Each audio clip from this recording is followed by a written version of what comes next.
Last weekend's Belgian Grand Prix saw the continuation of Oscar Piastri and Lando Norris's title battle, with the Australian driver reasserting his position at the top of the Drivers' Championship and applying more pressure onto his teammate. It was the quintessential race at Spa Francorchamps, with some very heavy rain on a Sunday morning, leading to the cancellation of the F3 race and delaying the start of the F1 race by 90 minutes. During the ground effect era, the FIA have become more and more cautious with wet weather, and with their decisions at the Belgian Grand Prix, it seems like the F1 world is finally fed up.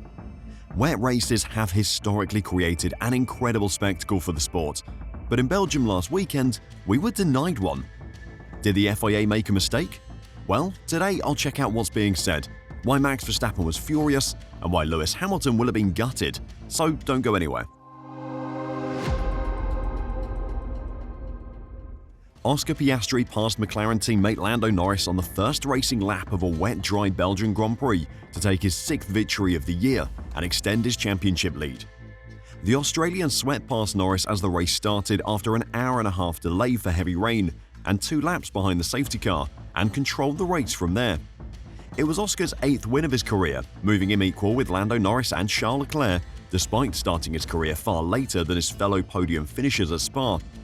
It also moved him level with Daniel Ricciardo for career wins, and puts him one behind his manager and the man who saved him from a career at Alpine, Mark Webber. It is entirely possible that Piastri makes it to 15 wins, moving him ahead of Aussie legend Jack Brabham as the Australian driver with the most career wins, though he'll need a few more seasons to try and surpass Brabham's 3 World Championship titles. Piastri's race was identical to Max Verstappen's at the sprint race the day before, where the Dutch driver passed Piastri after a rouge and never looked back. From that point on, the race was essentially over at the front, and once the track started to dry and the drivers all pitted for the extremely resilient medium tyre, the race was actually over. It was a huge shame for the millions of F1 fans who will have woken up on Sunday morning, seen the weather, and thought they were in for a blockbuster wet weather race. The Belgian Grand Prix was supposed to start at 3 p.m, but rain was expected. The FIA made the decision to wait until the rain passed so that the drivers could drive on the intermediates for a while before having switched to the slicks. This didn't turn out well for Verstappen and Red Bull, as the Dutchman was driving a car with a setup for a wet race. If the FIA continues to wait for dry weather, then a wet setup is always a disadvantage according to the Dutchman. Verstappen explained that his race was quite challenging. Quite difficult. On the intermediates, of course, we made a choice with the setup, and then they only allow us to drive in almost slick conditions.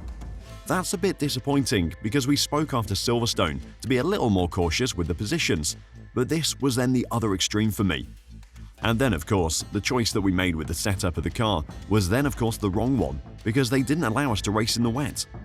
In principle, Red Bull was extremely well prepared for the rain in Spa Francorchamps, but if every race is postponed until it dries up, then preparing for the rain only puts a driver on the back foot.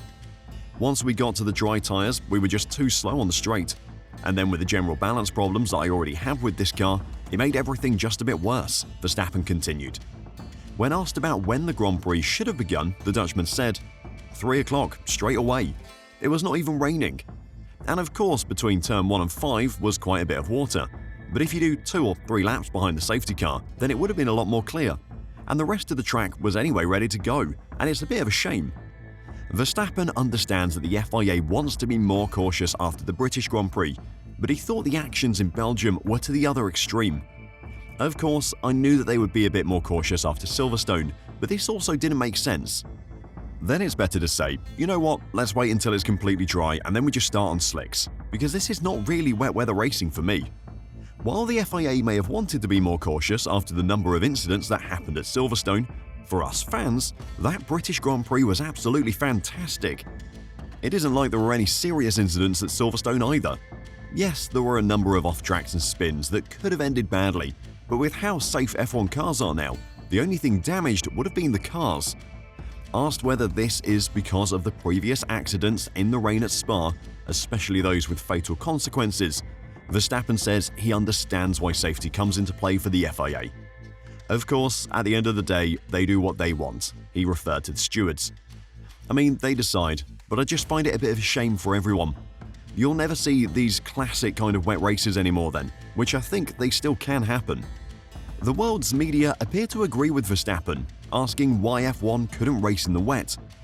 Marsa described F1's approach to rain as if it was on fire, as if it was more scary than it should be, going on to describe this season's Belgian Grand Prix as a ridiculous spectacle.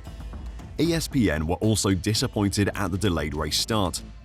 It was hard to escape the feeling that F1 had opted out of a potential classic contest by waiting so long to start, especially given where the race was taking place. The region's volatile weather has transformed many of Spa's races, such as the crash-strewn 1998 contest, maybe the most dramatic wet weather race contest of all time, into instant classics. By the time the delay had ended Sunday, the chance of a repeat seemed to have vanished. On top of denying fans what could have been an absolutely classic Grand Prix, the FIA's decision also ruined the race of a few drivers. But before I talk about that, if you're enjoying the video and want to catch more news and analysis from this F1 season, then make sure to press the like button and subscribe to F1 Reverse. Thanks a lot. As far as race weekends go, you won't see a worse one from Lewis Hamilton than this season's Belgian Grand Prix. He failed to make it out of Q1 at 2 attempts. He finished 15th at the shorter sprint race on Saturday morning, before making some progress on Sunday to finish 7th. Ironically, he was actually helped by his terrible qualifying performance for Sunday's Grand Prix. Only setting a lap good enough for 16th position on the start grid for the Grand Prix, Hamilton and Ferrari decided to start from the pit lane and take some new engine components. Starting from the pit lane also meant they could brake park firmly and change his setup. Ferrari cranked up the downforce levels by adding more rear wing, giving Hamilton more grip in the wet weather, which he leveraged to deadly effect during the opening stint. In the wet first stint, the majority of the cars on track had to play it safe, driving with caution as their super low downforce setups meant they were always at risk of going off track until the track dried up. Hamilton, on the other hand, with his added downforce, managed to charge through the field, and by the time all of the runners were on dry tyres by lap 15, the 7-time world champion had gone from 18th place with a pit lane start to 7th overall. If the race had started earlier and actually been driven in the wet weather that was forecast for the day, then he would have been the absolute favourite to sieve through the rest of the field and finish in first place for a first ever race win with Ferrari. Sadly for him, he suffered from the same problem that Verstappen had. Once the track dried up and the slick tyres were on, and the rest of the field could leverage their low downforce setups, he didn't have the straight line speed to make a pass, even with the aid of DRS. The race once again raised the question of why F1 can't make the wet tyre work. Obviously, we all know it is because of the visibility problem. When this current breed of F1 cars travel over a wet track, they create an incredible amount of spray due to the huge downforce levels, forcing the water through the diffuser and up into huge rooster tails. While the FIA have trialled spray guards over the tyres, they simply don't make enough of the difference due to the majority of water being displaced by the aerodynamics of the car. While the ground effect of the cars will be reduced next season, it's unlikely that it will make a big enough difference to the amount of water being thrown up through the diffuser, meaning wet weather racing in F1 may not happen for at least another 4 seasons. How do you feel about F1 avoiding the wet? Do you wish they would allow the drivers to give it a go? Let me know what you think in the comments down below, and until next time, drive safe and bye for now.